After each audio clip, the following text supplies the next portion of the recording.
ሰበር ዜና ጥር 23 2018 ጤናና ፍቅር ይስጥልኝ ውድ አድማጭ ተመልካቾች እንደምን አረፈዳችሁ።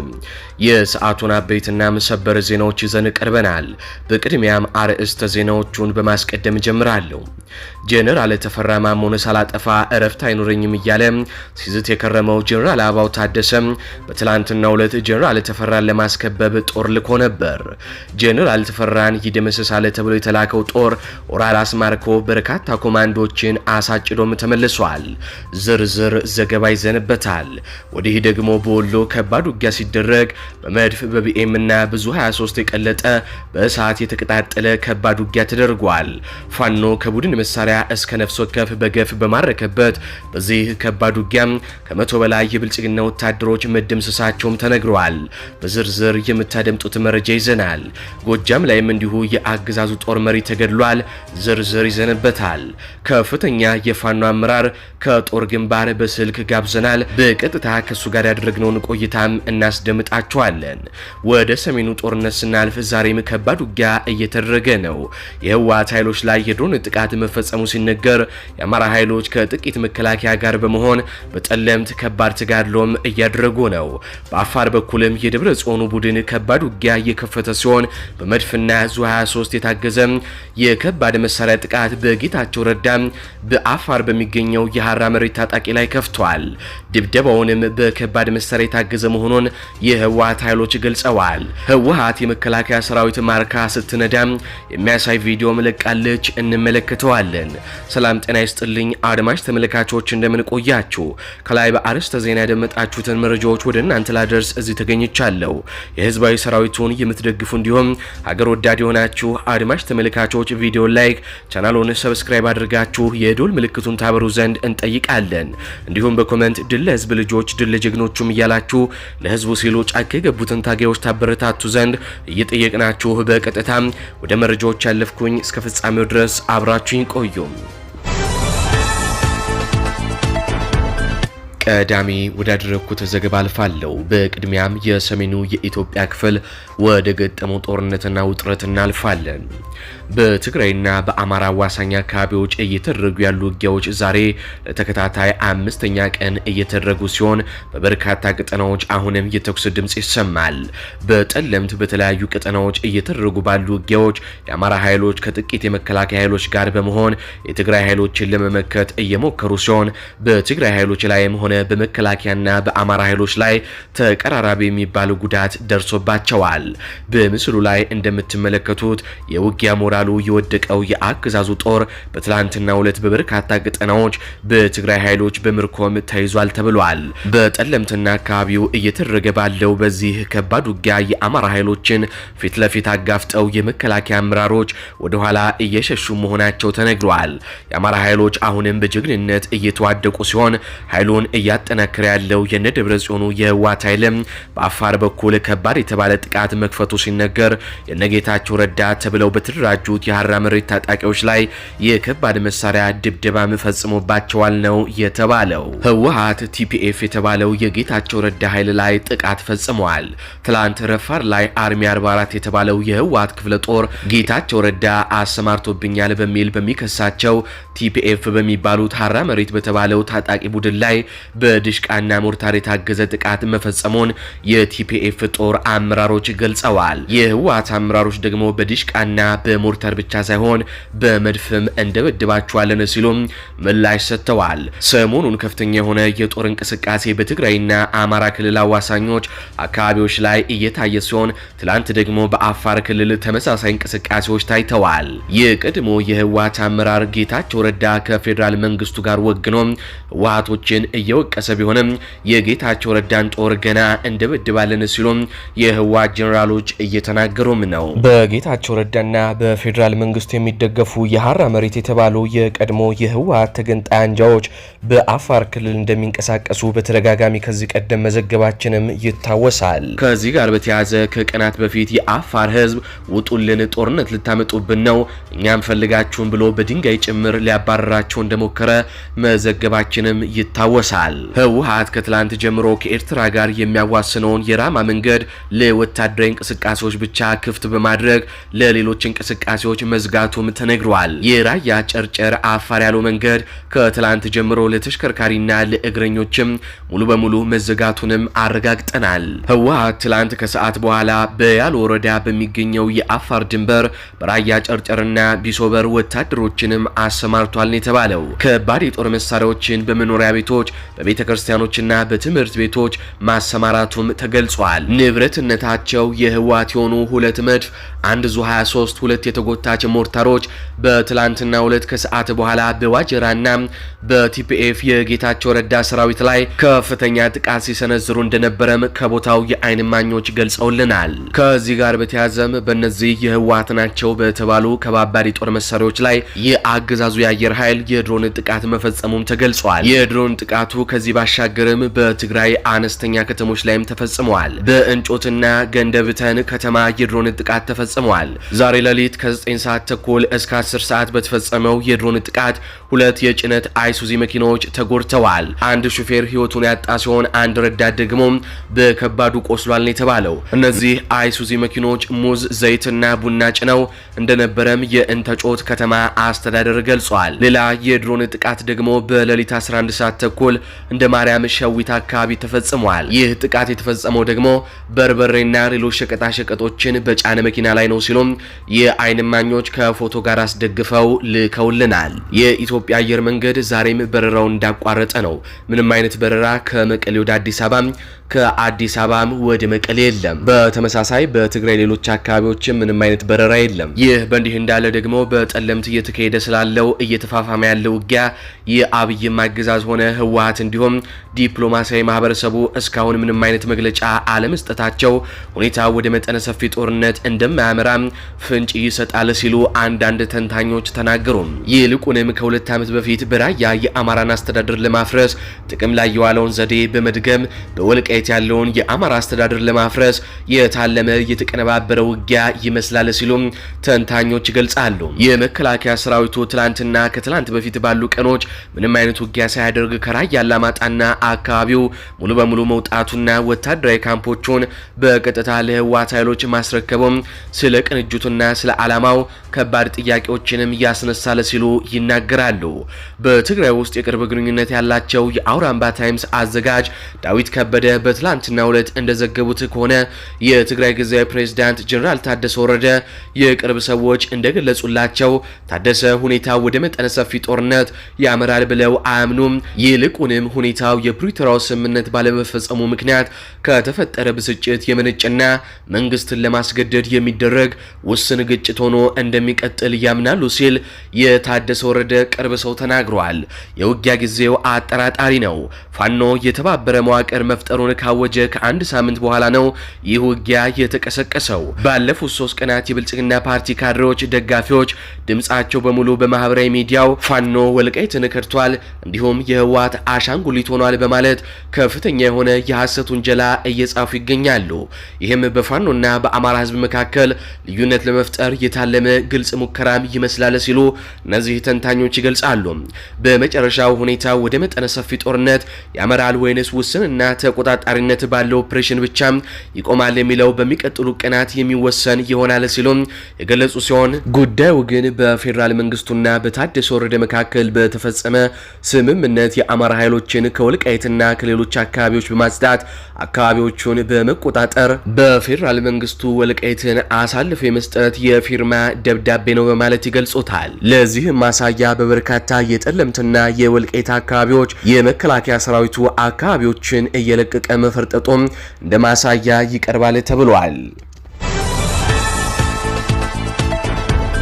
አሁን በቀጥታ በፋኖ ኃይሎችና በመከላከያ ሰራዊቱ መካከል ወደሚደረጉ ውጊያዎች አልፋለሁ። ልጅ ኢያሱ ኮር 23ኛ ክፍለ ጦር ተንታና መቅደላ ወረዳ በመቶ የሚቆጠረው የብልጽግና ሰራዊትን ሙትና ቁስለኛ በማድረግ 2 የቡድን መሳሪያና ከ37 በላይ ክላሽ በመማረክ ታላቅ ድል ተጎናጸፉ። በመድፍ በቢኤም 107 ዙ 23 እና ሞርተሮች ታግዞ ከባድ ውጊያ የከፈተው የአገዛዙ የብልጽግና ሰራዊት በትላንትናው ዕለት ደቡብ ወሎ ዞን ተንታና መቅደላ ወረዳ እንዲሁም ማሻ ከተማ ዙሪያ ከፍተኛ ሰብአዊና ቁሳዊ ኪሳራ እያስተናገደ ሲሆን ልጅ ኢያሱ ኮር 23ኛ ክፍለ ጦር የንጉስ ሚካኤል ኮር አሃድ ከሆነው ሼህ ሁሴን ጅብሪል ብርጌድ ጋር በመጣመር በመቶ የሚቆጠሩ የብልጽግና ሰራዊትን ሙትና ቁስለኛ በማድረግ እንዲሁም በርካታ ጦር መሳሪያና ተተኳሽ በመማረክ ታላቅ ድል ተጎናጽፈዋል።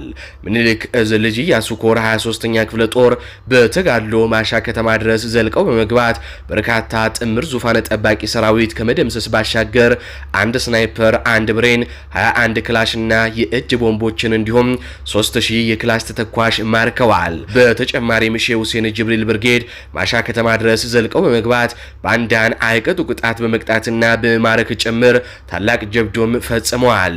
ልጅ ኢያሱ ኮር 23ኛ ክፍለ ጦር ለሌላ ተጨማሪ ጦርነት እየተዘጋጀ ላለው ፋሺስቱም አገዛዙ ብልጽግና ራስ ምታት የሆነ ታላቅ ድል ማሻ ከተማ ላይ ያስመዘገቡ ሲሆን በርካታ እግረኛ ሰራዊት የተመታበት ብሎም የቡድንና የነፍስ ወከፍ መሳሪያ እንዲሁም ተተኳሽ የተማረከበት የአገዛዙ ጦር ከፍተኛ ድንጋጤ ውስጥም እንደገባ ነው የተሰማው።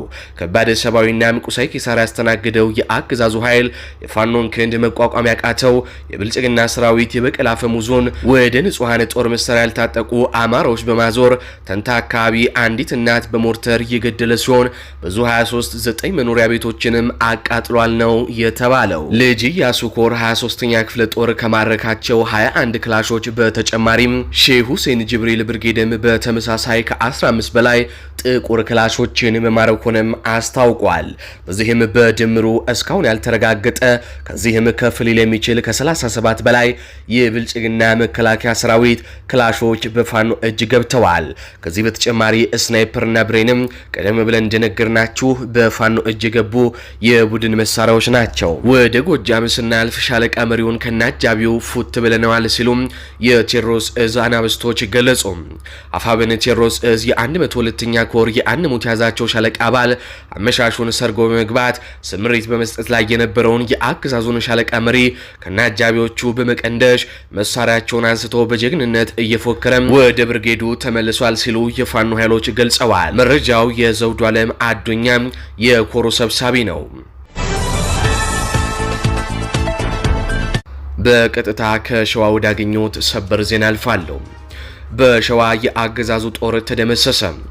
ጄኔራል ተፈራ ማሞን ሳላጠፋ እረፍት አይኖረኝም በሚል በተደጋጋሚ ወደ ሸዋ ከፍተኛ ጦር እየላከም ጄኔራል ተፈራ ማሞን ለማስገደል ደፋ ቀና እያለ የሚገኘው ጄኔራል አበባው ዛሬም የላከውን ጦር አሳጭዶ ተመልሷል።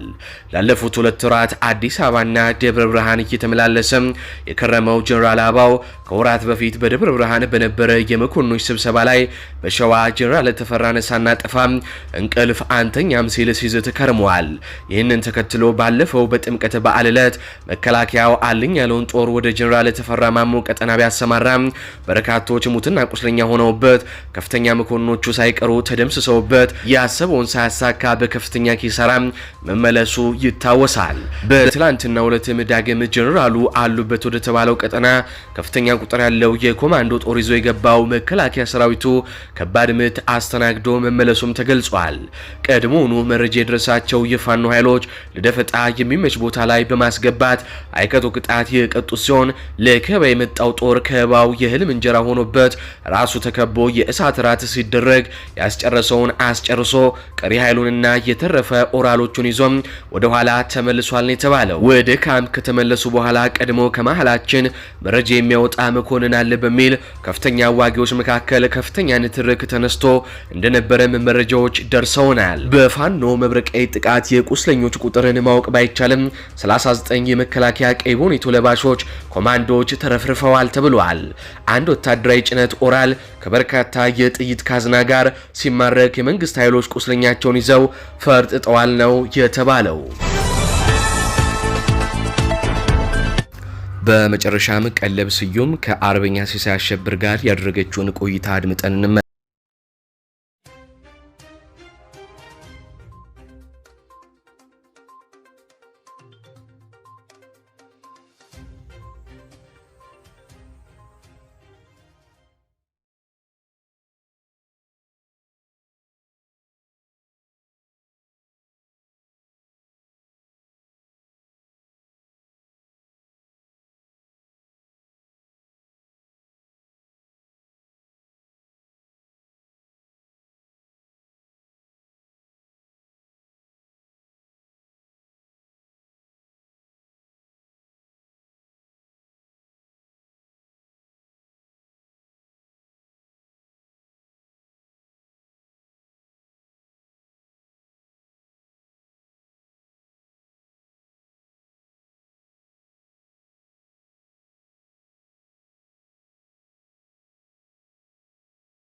አድማጭ ተመልካቾች ለሰዓቱ ያስኩላችሁ ዘገባዎች እነዚህን ይመስላሉ። በዜናዎቻችን ላይ ያላችሁን ሀሳብ አስተያየት በኮሜንት መስጫ ስር አስፍሩልን። እንዲሁም በዝግጅታችን ክፍል ላይ ያላችሁን ሀሳብ አስተያየት ምን ይጨመር ምን ይቀነስ የሚሉትንም በኮሜንት መስጫ ስር አስፍሩልን። እንዲሁም ቪዲዮውን ላይክ፣ ቻናሉን ሰብስክራይብ በማድረግ አጋርነታችሁንም እንድታሳዩን እንጠይቃለን። እንዲሁም ላልሰሙ እንዲደርስ ሼር በማድረግ ለበርካቶች ተደራሽ ታደርጉን ዘንድም እንጠይቃለን። በቀጣይ በሌሎች ዘገባዎች እስካገኛችሁ ድረስ ቸር ያሰማን።